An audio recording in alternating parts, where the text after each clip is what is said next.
Okay, let's do the Blue Belt hand strikes. They're mostly finger strikes. You've already done the 2-finger poke, which is at a different belt level, but the dragon flick is at a blue belt level. You want to have your fingers together, your first 2 fingers together, and you want to relax. So it's more of a whippy action. Okay, so it whips out where you strike out and then relax back in. So whip out and back in. So when you do your strike, it will have this strike out, mainly hitting with the back part or the tips of your fingers and back.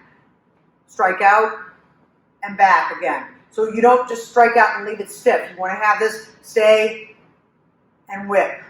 Okay? You could do it to the sides.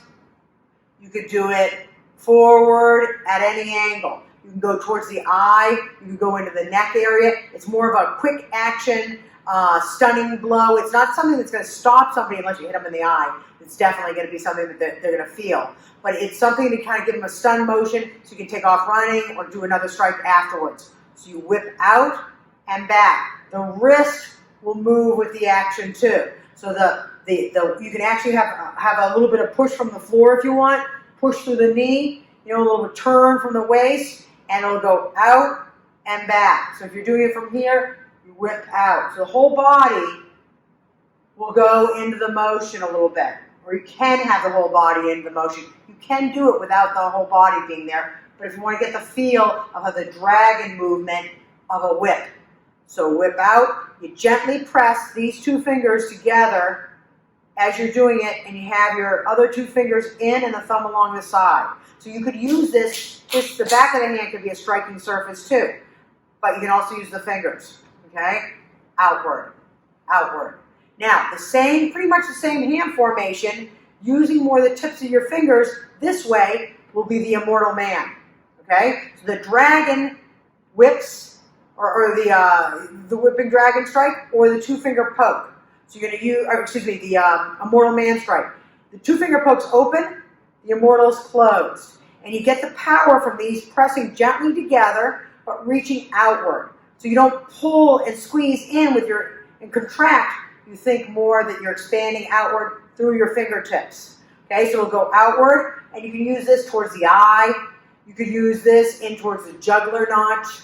It can actually take and move in and then dig inward. So it doesn't have to just be poking out, which you can poke outward, poke out with the immortal man, or it can go out and dig in a little bit too. So you can use it a lot of different ways. If you go in into the jugular notch, which is right down here, it can strike in and down. So it goes in and downward, and that kind of gags somebody. So you'll be able to feel the gag reflex. Okay, you could go to the eye. You could do double ones, out. You can go up into the neck area, but it's having that energy going out through the fingertips. Notice the hand position can start this way, and then it can bend and change, where it leads with the fingertips if you want. So use the back of the hand. Once again, this is a whole hand type thing. I could dragon, immortal man, okay? You could actually turn it into like a palm strike if you wanted. Okay, so also, we're going to do the single finger poke. So in the single finger poke, the 2 fingers cross over.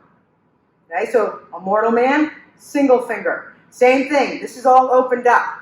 I'm going to reach outward. Don't pull your energy back in, but think about expanding it out like you have laser beams coming out of your fingertips. So this can go in towards the eye. Okay, same thing, jugular notch, up into the neck area, single finger poke. So you may have 2 fingers cross over to look as one. So go outward, single finger poke, single finger poke. You could come in double, striking in double or around something, but you lead and think about the energy coming out through this part. So that's a single finger poke. Okay, same thing. You got the same sort of hand formation. Okay, 4-finger poke, we'll be using all 4. Okay, going out, it can be used going straight in. It can also be used raking sort of across, right? And you have the whole hands can be a striking surface again, or pretty much. So the 4-finger poke goes outward, okay, or tears across a little bit, right? If you do it correctly, you can dig into a lot of different places. Okay, you can actually use that in towards the eyes, and then palm can snap forward. So 4-finger poke.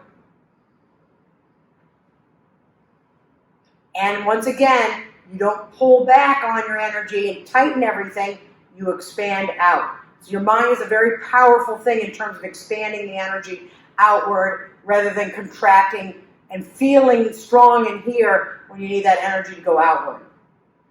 So you got a 4-finger poke. Those are your blue belt hand strikes.